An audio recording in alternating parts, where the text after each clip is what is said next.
하버드 얘기 네. 좀 더 해주세요. 그래서 영어 잘하시는 분들 눈치채셨을 텐데 발음도 안 좋고 영어도 진짜 못해요 제가. 그리고 제가 그 졸업장도 없어요.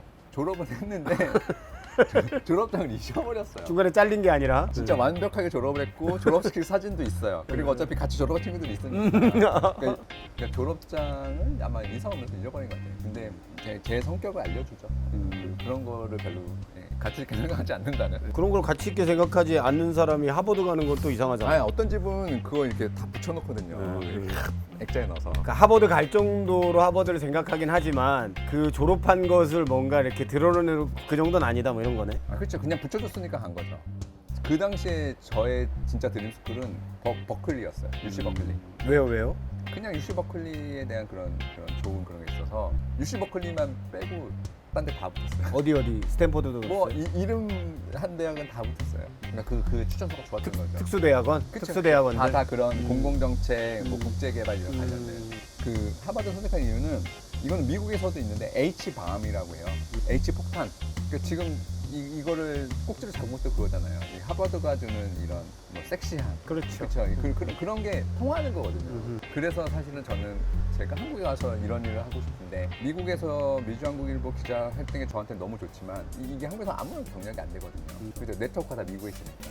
그러니 그럼 한국에만 뭐 영어도 못하고 그럼 H밤이라도 있으면 좋겠다라는 생각을 한 거고 그게 사실은 되게 큰 많은 도움을 줬고요. 근데 그거를 뭐 이용하고 싶지는 않았고 뭐 신뢰감을 끌어올리는데 굉장히 맞아요. 큰 장점이 너무 있죠. 감사한 일이죠. 그런 기회가 주었다니 감사한 거고 그래서 드리고 싶었던 말씀은 꼭 공부를 그렇게 잘하지 않아요. 그러니까 공부를 잘하시는 분도 공부를 하면 되지만 특히 이제 외국 대학 갈 때는 영어는 기본으로 해야 되죠. 외국 대학 가서 하는 건. 근데 굳이 외국 대학에 안 가도 돼요. 되게 좋은 이런 프로그램들 많아요.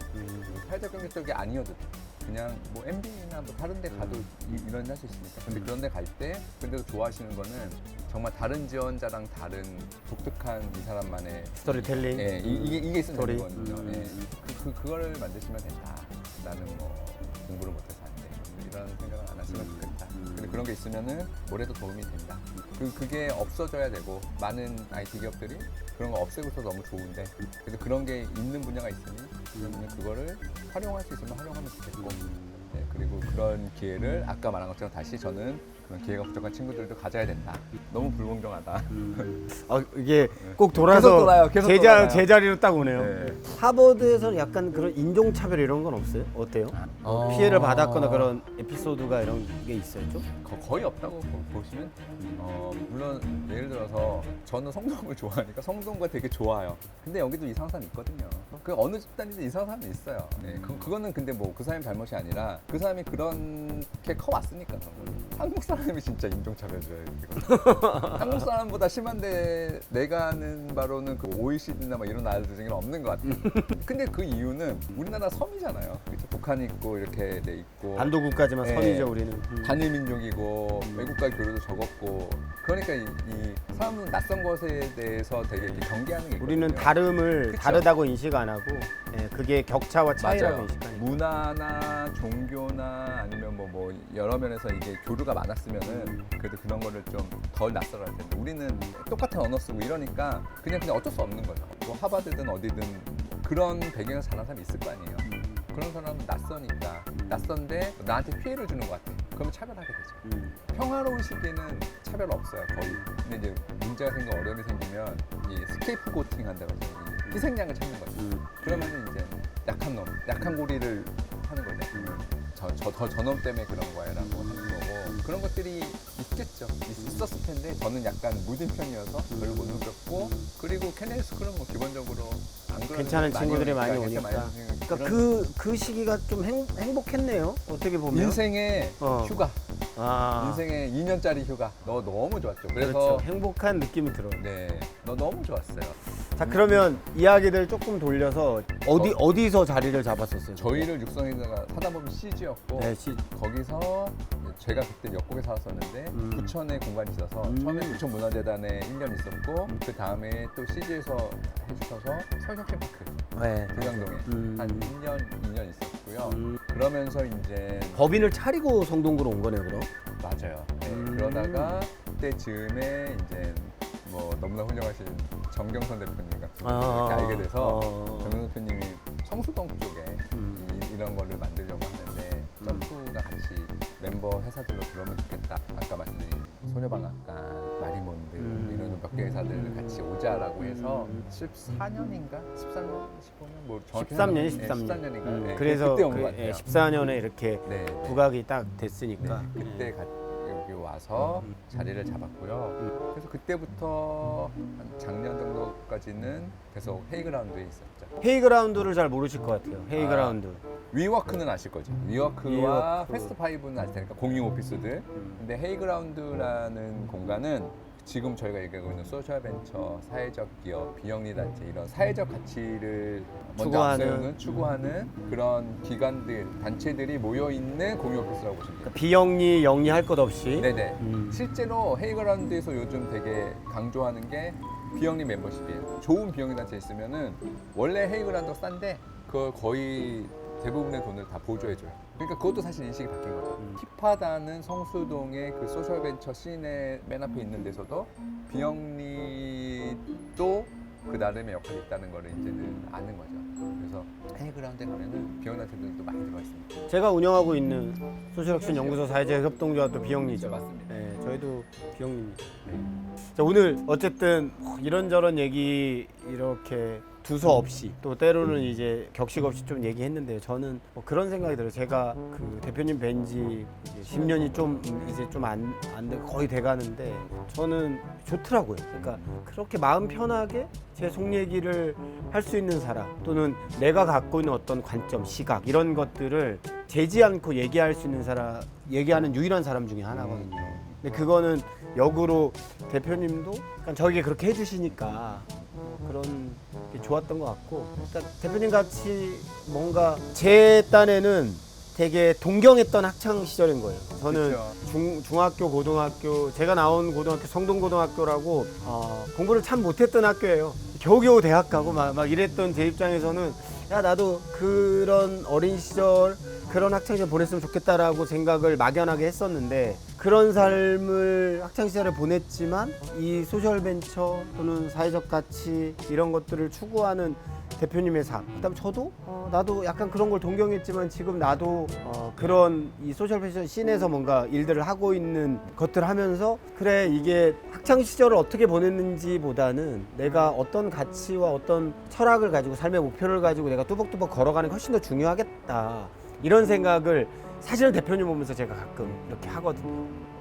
뭐 일단 감사하고 감사한데 그런 변화를 할 수 있었던 거는 낯선 환경에 떨어져서 그랬던 것 같아요. 제가 만약에 한국에 있는 언론사 들어가고 이랬다면은 이런 사람 안 살았을 것 같아요. 그럴 이유가 없죠.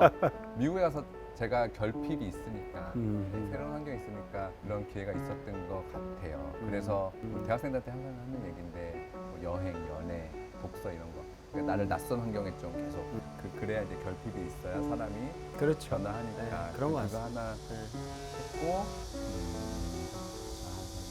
얘기하려는데 까먹었어요. 뭔가 멋있는 얘기하려고 했는데 까먹었어요. 이제 우리가 거의 마무리로 네. 이제 치닫고 있는데 앞으로의 계획 그거 제가 알거든요. 작년부터 이제 공동대표제로 바꾸고 네. 보통 이제 사회적 경제나 소셜벤처 하는 친구들이 대표직을 물러나는 경우가 그렇게 흔치는 않거든요. 그렇죠. 근데 대표는 공동대표를 했고 그다음에 이제 조만간 이제 그만두겠다까지 공공연하게 말씀하시는데 앞으로의 계획 또 이제 굳이 그런 공동대표까지 그런 구조를 만든 이유 뭐 이런 것들 좀 듣고 싶어요. 저는 점프를 만들 때는 어쨌든 비영리, 뭐 NGO들을 보고 시작한 거니까 그때는 뭐 소셜벤처, 사회적 기업 이거는 막 초기여서 그 앞쪽에 롤모델도 없었고 거의.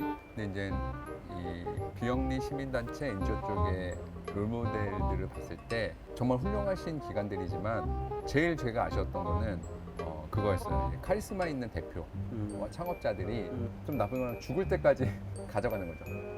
조직의 리더십을. 그러면은 기본적으로 이제 안주할 확률이 높아지고 두 번째로 그 안에 있는 구성원들은 조직이 아무리 커져도 또 비영리의 특성상 돈으로 보상할 수는 없기 때문에 떠나고 기회가 없는 거죠. 그게 이제 저는 이 비영리 쪽을 이제 열정을 착취하는 비즈니스라고 생각하는데 그 구조가 너무 싫었어요. 그래서 그걸 깨고 싶다는 생각이 있었고 그래서 처음에 우리 공부한 친구들이 만든 거니까 우리 같이 처음에 만들 때부터 그런 구조를 깨보자 라고 얘기를 했고 저희가 생각하는 2, 3년 정도 안정적으로 조직이 돌아갈 구조가 되고 그게 하나고 또 하나의 조건은 50살 청년, 청소년, 어린이 뭐 이런 교육 이런 조직인데 50살 넘은 사람 대표하면 너무 올드해 보이는 거예요. 그 두 가지가 있었고 근데 뭐 운이 좋아서 네, 많은 분들 도와주셔서 그럴 수 있는 기회를 갖게 된 거죠. 그리고 사실 운이 좋았던 거는 내부에서 직원들이 또 잘 커주는 게 되게 고마운 거죠. 사실은 한 5년 전부터 준비했어요. 뭐 외부 전문가를 모셔올 거냐 뭐 어쩌고 이런 것부터 해서 또 저희는 이제 지금 공동 대표님을 모셨고 저희 첫 번째 직원이에요. 그래서 공동 대표님이 뭐 내년이면 큰 문제가 없는 한 대표님 하실 것 같고 저는 무엇을 할 것이냐. 일단 내년에는 이제 내년에 대표님 되실 분이 이제 비공식적으로 점프에 있어서 뭐 글로벌 사업이나 신사업 이런 걸 맡아주면 좋겠다라고 이렇게 오퍼를 주셔서 내년에는 있을 생각입니다.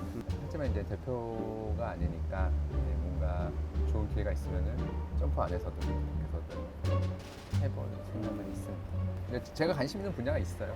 어떤 분야예요, 예를 들면? 뭐 기본적으로는 제가 해왔던 일이고요. 이 안에서 아까 잠깐 말씀드린 그 열정을 착취하는 그 구조를 깨고 싶어요. 깨고 싶어서 그 비영리 종사자들 아니면 사회적 가치를 추구하는 분들의 그런 공정한 보상 체계 이거에 대해서 사실 기회가 있을 때마다 좀 얘기하거든요. 근데 아직 좀 시기상조인 것 같아요. 우리나라 사회에 좀 시기상조인 것 같은데 그 돈을 주시는 큰 재단이나 기업에서 생각하면 돼요. 우리 아들이 우리 딸이 대학 졸업하고 일을 한대 여기서 근데 얘가 여기 갈 수 있는데 여기 갔대 아니면은 그래 여기 못 가서 여기 가도 괜찮아. 근데 이 기업이 만드는 사회적 가치가 월급 많이 주는 이 회사가 주는 사회적 가치랑 비교했을 때 떨어지지 않는데 그러면은 정당한 보상을 해줘야 된다고 생각하거든요. 그게 우리 애가 다닌다 그러면은 그렇게 생각할 거예요. 근데 사실은 이쪽에 이제 많은 사업을 그 비영리나 뭐 사회적 하시는 분들 사실 그런 본인의 그런 경험으로 하시는 거거든요. 베어베터도 그렇고 뭐 저도 그렇고 사실 그런 본인의 이런 그게 있어야 사람은 생각하게 되거든요.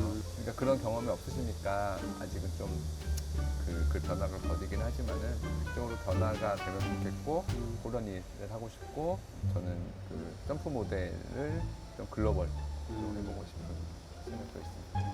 그다음에 어쨌든 저도 이제 소셜벤처를 운영하고 있으니까 벌써 한 7년 된 소셜벤처 코리아라는 단체를 만들어서 하고 있으니까 맞아요. 그걸 통해서 방금 말씀하신 그런 소셜벤처 내에서의 어떤 그런 불평등 또는 이제 불균형 이런 것들을 좀 완화하고 그래서 이런 사회적 가치를 추구하는 이런 기업들, 비영리 단체들, 조직들이 좀 안정적으로 이 사업을 영위할 수 있는 그런 구조를 좀 만드는 일을 하고 싶다. 그래서 맞아요. 사실 유튜브 하는 이유도 좀 그런 것들도 좀 제대로 좀 해보고 싶은 거예요. 맞아요. 이런 거 좋아하시는 회장님들이 몇 분 계시거든요. 네. 그런 회장들이 이걸 보면 좋겠네요. 그래서 이제 뭐 그건 차근히 만들어 가면 되는 거잖아요, 그죠? 그 구글 신께서 그 로직에 딱 이렇게 걸리게 해주시면 되는 거죠. 아니 그것도 우리가 이제 그쵸? 이 씬에서 뭔가 맞습니다. 만들어 가고 네네. 또 설득하고 뭐 이런 과정들을 좀 하면 네. 좋을 것 같고요. 마지막으로 이게 어쨌든 안술사를 네. 안 교수님인가? 우리 동네 안교수 안술사와 술 먹는 사람들. 네, 안 교수와 술 먹는 사람들. 네. 이 영상을 보는 분들 중에 뭐 사회적 기업 대표들도 있겠고 소셜벤처를 운영하시거나 종사자들도 있겠죠. 그런데 네. 저는 그거보다 뭔가 이 예비 창업자 네. 창업을 준비하시는 분들한테 이런 얘기는 좀 하고 싶다. 이런 얘기 좀 해주면 도움이 될 것 같다. 있는지.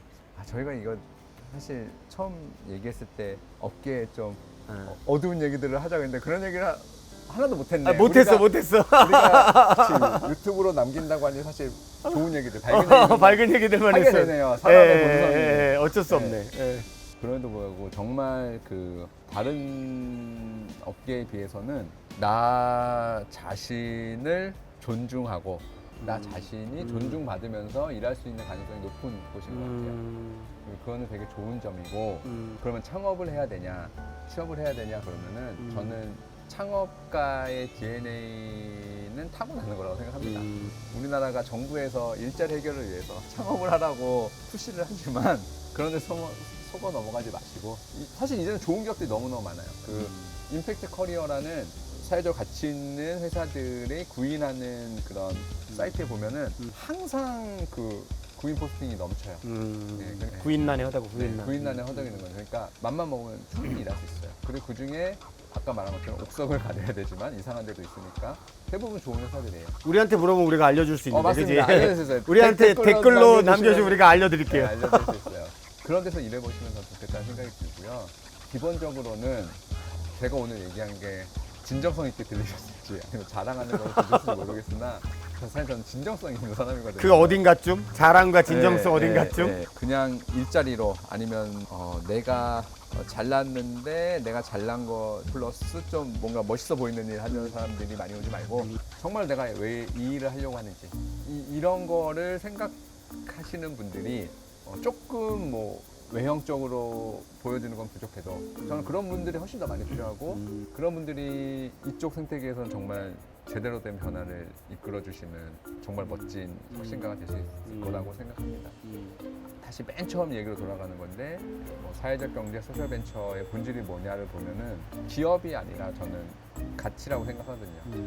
정부나 기업이 사회가 발전하면서 해결하기 어려운 그런 사회적 문제를 해결해 주는 게 결국 사회적 경제와 소셜 벤처 영의 본질이라고 본다면은 그거는 결국 이 어려운 문제 대부분은 다 이게 돈이 안 되니까 기업이 해결 못 하는 거죠. 그런 문제를 해결하고 싶어 하는 마음. 그러면은 사실은 그게 자기의 내적인 동기여야 사실은 오래 갈 수 있거든요.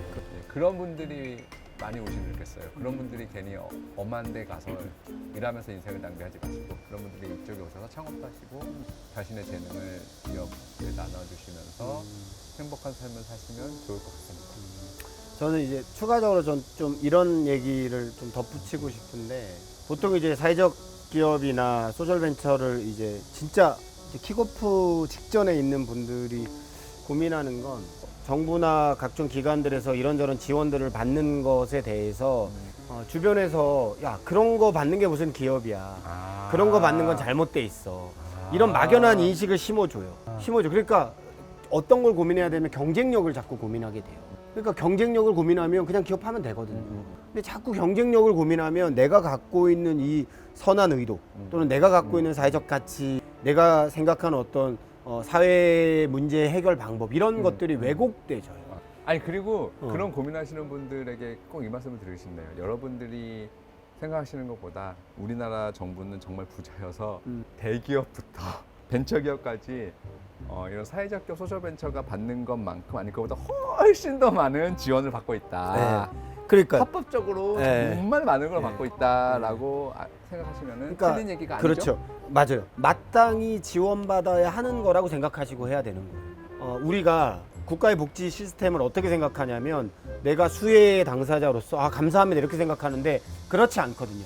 국가의 복지 시스템이라고 하는 것은 우리 국민이 마땅히 받아야 될 것이고 마땅히 받지 못했을 때 문제 제기를 하는 거예요. 국가는 국민을 안전하게 보호해야 될 의무가 있는 거예요. 그러면 안전하게 보호하지 못했다면 그 문제들을 가지고 강력하게 어필해야 되는 것이지 국가에 요거 잘해줬어 요거 잘했어 그러니까 너무 감사하다 이렇게 하면 안 돼요. 그쵸. 근데 이 씬에 있는 친구들이 그런 생각을 너무 많이 가져. 우리는 경쟁력이 없어서요. 우리는 돈을 못 벌어서 이렇게 힘들어하거든요. 우리 너무 지금 그러지 말아요. 네, 너무 끌어오는 것 같은데 그게 맞지. 네. 우리나라가 가난한 나라라면은 그럴 수 없죠. 우리나라는 선진국입니다. 부자 국가예요. 선진국이니까 넘쳐 나오죠. 이거는 분배의 문제고 우선순위의 문제인 맞습니다. 건데 이걸 충분히 받을 만한 자격이 있는 섹터이죠. 그런 고민 드시는 분들은 댓글 남겨주세요. 그러면 우리가 어쨌든 함께 맞아요. 그런 거 아니다. 이게 그 외부의 사람들이 혹시 주변에서 야 너 사회적 기업 하니까 너 정부 지원 헌터인가 그렇죠.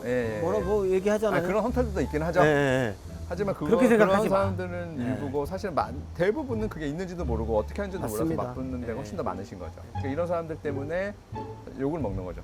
지원을 당당하게 받고 네, 맞아요. 지원하지 않은 것에 대해서 당당하게 문제 맞아요. 제기하셔라. 맞아요. 당신이 하고 있는 게 충분히 멋진 일이다. 이런 얘기 저는 하고 싶어요. 그런 거를 도와드리는 데가 소셜벤처 코리아. 네. 뭐 중간 지원자들도 많거든요. 뭐 임팩트 얼라이언스, 뭐 예, 사회적 맞습니다. 협의회 뭐 예, 이런 거 많으니까 예. 찾아오시면 저희들이 잘 도와드릴 수 있다는 거. 맞습니다. 오늘 역시 교수님이어서 정리를 정리 너무 잘해주세요. 안 교수니까. 네, 맞아요. 우리 동네 안 안 교수니까. 교수. 이제 너무 오늘 감사하고요. 아이, 오늘 너무 재밌고 즐거웠으니까 저도요. 우리 술 못 마셨잖아요. 맞아요. 남은 이야기는 우리 2차 가서 하실까요? 좋습니다. 빨리 가시죠. 네, 가시죠. 가시죠.